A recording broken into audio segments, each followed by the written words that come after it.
I first saw the list of speakers, actually, for this conference, I was a little bit intimidated, seeing people like, Sir Clive Woodward, Sir Holmes, and one of the things that I was thinking through is what would I tell this group that could be of interest?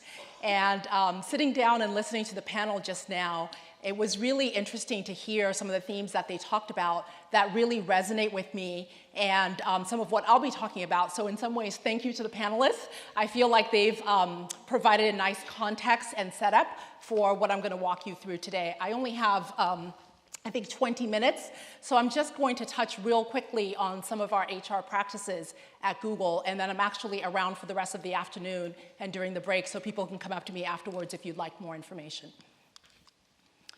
So I always like to start off with this slide. This is a picture of our founders, Larry Page and Sergey Brin.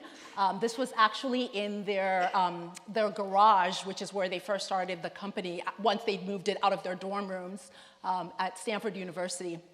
So this is a really old photo back from 1999. And there's a couple of things that I like to tell about this picture. The first is that Larry and Sergey, prior to starting Google, had never actually worked anywhere.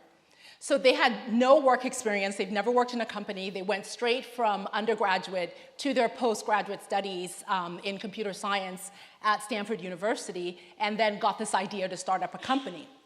What's interesting, though, as I talk through some of our HR practices, is that they both had kind of a very personal connection to the type of company that they wanted to create. And so just a little bit about their history or their background. Sergey Brin, as some of you may know, emigrated to the United States with his family from the Soviet Union when he was age 2.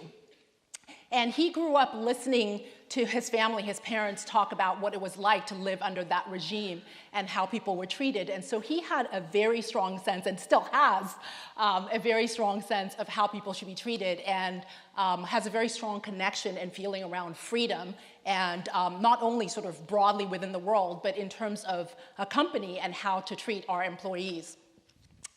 Larry is American. He grew up in Michigan, outside of Detroit. And his father was, I think, a computer science professor at the University of Michigan.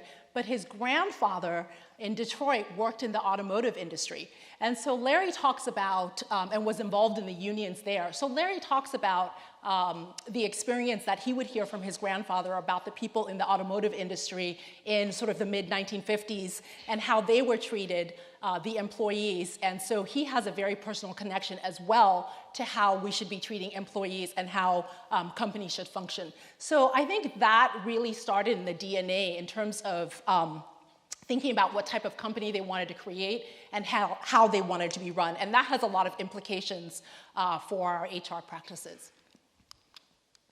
So Google today, I joined Google back in 2003. So I've been around for ages. I'm feeling a little bit like a dinosaur. I joined back in California in our Mountain View headquarters. And at the time that I joined, we were about 1,000 people globally.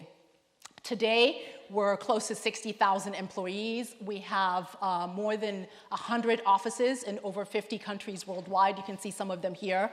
There's some new offices that are actually not represented here. And we are a global organization with the challenges that comes with managing such a diverse organization, both from a cultural as well as kind of a multinational standpoint. So Google's mission is to organize the world's information and make it universally accessible and useful. This mission statement has probably been around for, I think, 17 years from when they started the company. And a couple of things to note about this mission is that, and Eric Schmidt, our former CEO and current executive chairman, likes to say that this is a 300-year mission. Right? So the goal of organizing the world's information, you're never going to be able to do that, right? Because new information keeps getting created all the time, making it useful and accessible. And what's interesting is when I first joined the company, we used to talk about ourselves as a search engine. And it was pretty clear from a search engine how you're organizing information. And over the years, as we've expanded into lots of different products, we work on maps, we work on self-driving cars, it's really interesting, and we've had internal conversations about whether we should change the mission. And one, we haven't found anything better, but also it still holds true even for all the different businesses that we're in. It's just, it's different types of information that we're trying to organize, right? And how to make that information useful to people. So people operations is what we call our HR organization. The reason for that name is simply we wanted to show that we were different from sort of your traditional HR. Also to appeal to our clients, the engineers. So Google is a technology company, and more than half of our employees are in engineering. And we wanted to sort of have that sort of more legitimate feeling, right? So it wasn't just sort of traditional HR. Operations also refers to the fact that we use a lot of data. The panel earlier referred to having data and being able to have backup for any sort of assertions or recommendations that you make. And that's exactly where we come from, is that data is at the core of everything that we do. And both as a company in terms of what Google does, as well as within the HR organization, where we need to have the backup for any kind of recommendations that we make. And our clients, the engineers and the rest of the Googlers, as we like to call them, will ask us for that. You can't just come in and say, we think managers should do this. You need to have the information behind that. So let me start off with hiring. This is the area where I would say we probably invest the most as an HR organization. We have a very large HR organization, and probably more than half, I would say approximately 60% of the people within people operations are tied to hiring in some way. Part of that is because we're growing significantly. We also get a lot of applications. We get more than 2 million applications a year, and we need a significant organization to sift through that and really match the right people with the right jobs. So we really invest in this. You'll see later on, too, that one of the reasons that we invest so much in hiring is that we think it's really important to start with bringing the right people into your organization. So a little bit about our hiring process. I know we're sort of known for having a very rigorous hiring process. Some of the things that people may not know is what I would term as somewhat unorthodox in terms of our hiring process. The first and foremost is that everybody is involved in recruitment and in hiring in some way, whether it's people being encouraged to refer candidates. We train people to interview, and I'll talk a little bit more about our interview process in a minute. But we really get across the idea that all Googlers are responsible for hiring and for bringing in people that we term as good for Google, right? So everyone has to be involved, and it's almost considered part of your civic duty within the company to be involved in hiring. The second, and probably this is the most controversial, and I know that for senior people coming in, they have the hardest time with this, is that hiring managers cannot make hiring decisions, which sounds really strange, right? One of the things that you can do as a manager is to hire your team. But at Google, we actually intentionally take away that power from managers. Why do we do that? Because one, we don't want people to hire their friends, as you see happen in other companies. And I've been in companies where that's been the case. Second, we don't want to compromise on quality. And what we mean by that is, and we've all been in this situation where as a manager, you have work to be done, you're short-staffed, you need to bring people on board, and it's very tempting to just bring in a candidate because you need what we say butts and seats, right? You need somebody there to start working on something. And we don't want managers to have that power to do that. So rather than having managers hire, we have committees hire. And committees are comprised of regular Googlers, and what they do is they're responsible for reviewing the interview feedback, right? So as I mentioned earlier, everyone is involved in hiring, and people get trained on interviewing. And so everyone interviews. We have 45-minute interviews, and then they have to write detailed interview feedback. That feedback goes into a system, and then that goes to the hiring committees who review that. And the hiring committees are looking for a couple of things and are trained to. One is every candidate gets a packet that's created on them. It's probably about this thick, and it has things, the normal things you would expect, like their CVs and their academic background, where they went to school, that type of thing. Sometimes it will have samples of their work.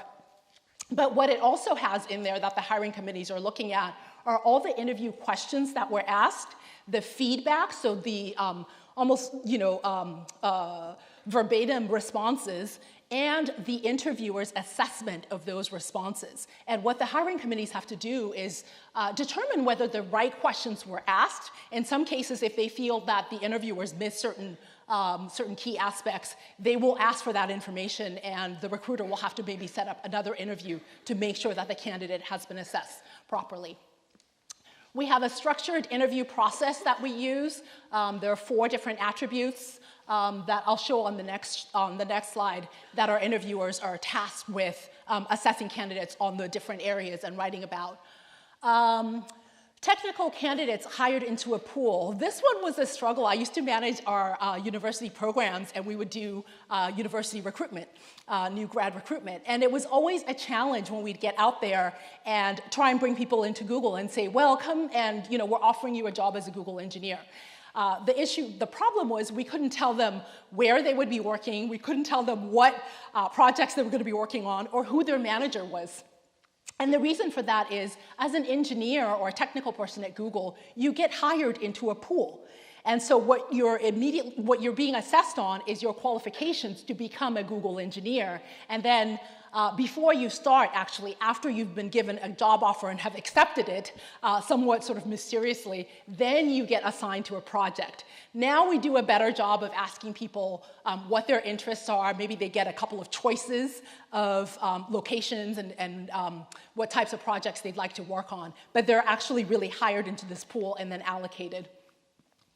Interviewer mix. We have, so I'll talk about the last 2 bullets together. We found over time that doing more than 4, we used to do 7, 8, 9, 10 interviews, mostly because we didn't know what type of role we were assessing the person for and where they were going to go. We found that after 4 interviews, you really don't have that much more information that's going to help you make a decision. So our senior vice president has created this rule of 4 that you need to be able to make a decision on a candidate after 4 interviews. And if you need more interviews, you need to have a really good reason for that. Now, so selecting the interviewers is really important because we want to make sure that we have a good mix of people that are coming in, and also that we have people who are not only going to work with the individual, but potentially from a completely different organization. So they are assessing the person as good for Google versus just coming to work within my team or my area. These are the 4 attributes that we assess our candidates on. I'll go through them real quickly. General cognitive ability is just it's really assessing how quickly and how well does somebody learn, right? So they'll get asked questions, they'll be given kind of a vague situation, and part of what we're looking for is their thought process, right? And the questions that they ask to be able to figure out how they're going to come up with a solution. They're given sort of situational problems that they have to solve, but not sort of the brain teasers, right? Not the, how many planes are flying in the air at 9 o'clock in the morning, but more related to the job, but intentionally vague so that we can work through the person's thought process. Role-related knowledge is essentially the basic skills for the job. This is probably the least important of the 4 attributes, mainly because if you are strong on general cognitive ability, we figure you can learn the skills, right? So even if you have something that's close or relevant, even if you have no skills for the job, if we think you will be good based on some of these other attributes, you're likely to get the offer. Leadership is something that we look for all of our positions, not just at the more senior level, including our new grad hires that are coming in. A couple of reasons for that is we have a really flat organization. You're likely to be in meetings with people who are much more senior than you, and we want people to feel comfortable to disagree or offer an opinion regardless of sort of hierarchy. And so we look for examples where people have been in leadership situations. Another reason that we really stress leadership is that the company's been going so quickly. back in 2005, 2006, 2007, we were hiring at such a rate that we were doubling every year. So even if you were hired into an entry-level position, you may be a manager in a year, just because the teams were growing so quickly. And then Googliness is this factor that we're really careful to stress that this is not culture fit. We're not looking for interviewers who are going to hire people like themselves, right? This is the idea of, is this person good for Google? Is this somebody who understands the mission, right, and feels a passion for it? Is this someone who ultimately believes that technology will make the world a better place? Is this somebody who's well-rounded, right? Are they versatile? Another key attribute in Googliness is having a tolerance for ambiguity, right? You don't quite know what you're going to be working on. You don't know where our industry is moving so quickly that you need to be somebody who's comfortable in an environment where you need to figure it out. And we often tell people that if you want to be in a structured environment, you want to have sort of really clear lines of what you're supposed to be working on and how to progress your career, then Google is probably not the right place for you, because a lot is left up to the individual. So one of the reasons that we have such a rigorous hiring process is that once you do get hired, people are given a lot of trust and autonomy. And that ranges from deciding what it is that you work on, where you work, and how you work. One example of that is we have a process we call our quarterly OKR meeting, so objectives and key results. It's set at the corporate level, and so our CEO will come in and talk about, here are the things that we're focusing on as an organization this year, and then we grade it every quarter. And each individual is actually meant to write their own personal OKRs that fit into that. So it's a bit of a bottoms-up process where understanding the corporate goals and objectives, but then you have to figure out how you fit into it. In order to be effective at doing that, we obviously place a lot of value on transparency and information sharing. Our founders, Larry and Sergey, still do a weekly company meeting, where they talk about what's going on within the business and share a lot of information. This is a picture of our Nooglers, our new Googlers, and we do really make them wear those hats. Another one of our values is around teamwork and collaboration. The panel earlier referred to teamwork. A lot of the work that we do is done in small teams. And so that's another thing that we look for in Googliness is, do you like working with other people? If you kind of want to be working by yourself, again, then Google's probably not the right place for you. When you provide so much transparency and information to people, you also have to give them voice, right? Which is this opportunity for employees to provide feedback. This is an example of a feedback form that we use in our performance management system, but we have lots of different opportunities to do that. So another example of this is we have something we call the manager feedback survey, which allows people on a team to give feedback to their manager about how they're performing against our management sort of attributes. We also have an annual company survey like most companies do. The difference is that each manager with at least 3 people gets a personalized report for their team that ranges on everything for how people are feeling about the direction the company is going in to whether their manager is looking out for their well-being. I'll touch on a few other things that we have been fortunate to be named one of the best places to work. And we think everybody is involved in that. It's not just up to the HR organization. One example of this I mentioned before, the manager feedback survey. You guys may have heard of the Oxygen research that was done several years ago, which was essentially looking at the characteristics or the qualities of high-performing teams and what were their managers doing that was different from the not-so-high-performing teams. And then that was distilled into, there's actually, I think, 10 of them, 10 different behaviors that the managers were doing, and we turned that into a survey.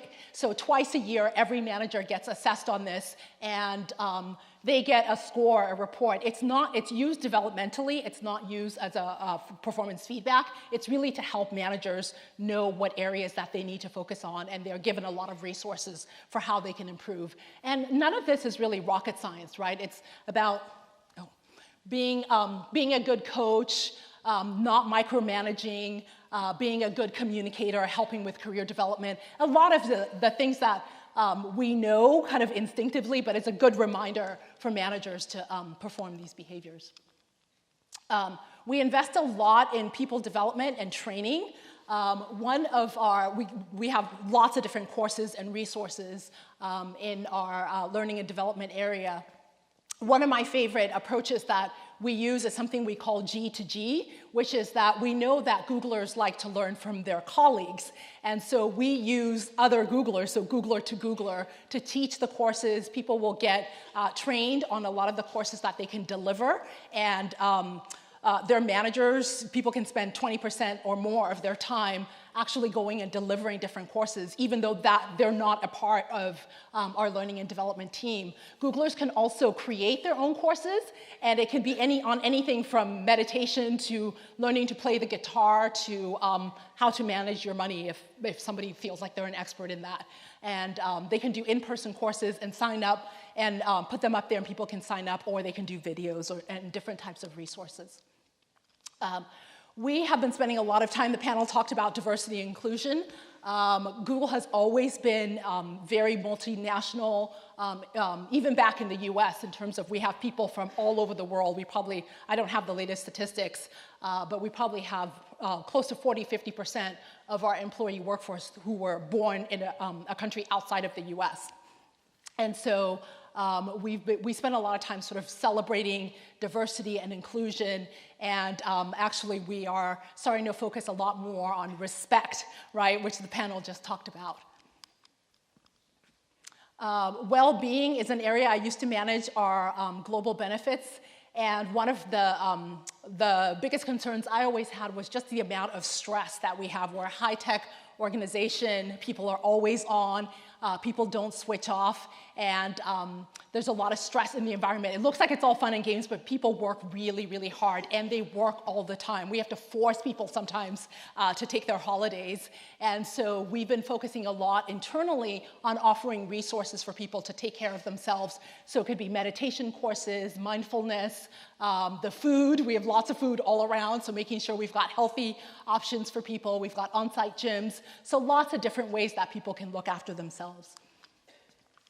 And then last but not least, our workplace design. Our offices are really colorful and have, kind of sometimes some unusual features. And when you talk to the real estate and workplace services team, they really have a strategy, and their focus is to design workplaces that will allow people to be creative and productive. And over time, they really listen to what people are asking for, whether it's having quiet spaces so that they can work on their own, having collaborative spaces, so that people can work together in teams. And they keep evolving this over time as well. So with that, I think I'm out of time, and we have time for questions. Great. Okay. Thank you. How am I doing on time? You're doing good. Okay, good, very good. Okay, Yvonne, a couple of things just to pick you up and just ask a little more detail on. You say a rule of 4 interviews. You don't get anything else out of somebody. Right, typically not. When we used to do 5, 6, 8 interviews, we found that the additional information you get after 4 was really minimal. Yeah. And actually what that was doing was increasing our time to hire, because we would bring people back for additional interviews, whereas we weren't getting more information from that. No, I had a friend who joined the London, and she said she went through 6 interviews, I think it was. Oh, like, sometimes we'll make exceptions for a senior position. Yeah, it was a senior position, I'll grant you that. So it takes a long time. I just wanted to know a little bit more about this idea. How do you measure Googliness? And is there a metric for it? Is there an assessment for it? My team is actually working on that. Is there a diagnostic for it? We are actually working on that. We're looking at, particularly when you go into different offices, there are some offices, environments that you go into that have a lot of energy. People seem happy to be there. They trust their leaders. And then there are others that you go into that, for whatever reason, doesn't have that same feeling. And so we're trying to, and we're actually just about to embark on some focus groups, exactly that, to be able to create an assessment tool to measure the Googliness at a site level to get the information so that if something's not working, we can give feedback on how to make improvements. And what about leadership as well? How are you assessing leadership? So we assess leadership in a couple of different ways. The manager feedback survey is one way in which we do that. In our annual employee survey in Google Guys, we have several questions about your leader, so your director, your vice president, your senior vice president, and all of that information is sent back, and it's actually transparent, so people can go in and see it and see how their leaders are doing. So if you're a leader and you've got low scores in certain areas, you know what you need to focus on. And what about people that you're hiring when you don't have that previous kind of information about them? Oh, then they will get them when they come in. So we have lots of different diagnostics actually for, and workshops that people can do. So new managers coming in can do something that is called a new manager assessment. After about like 3 or 4 months, I did this with my new team actually, where you get some feedback around what are you doing, right? So even though I've been at the company for a long time, because I have a new team in place, working with different people, got some feedback around what does this team need from me? And it's tremendously valuable. Okay, Yvonne Agyei, thank you very much. Great, thank you. Thank you. Thanks for that. Thank you.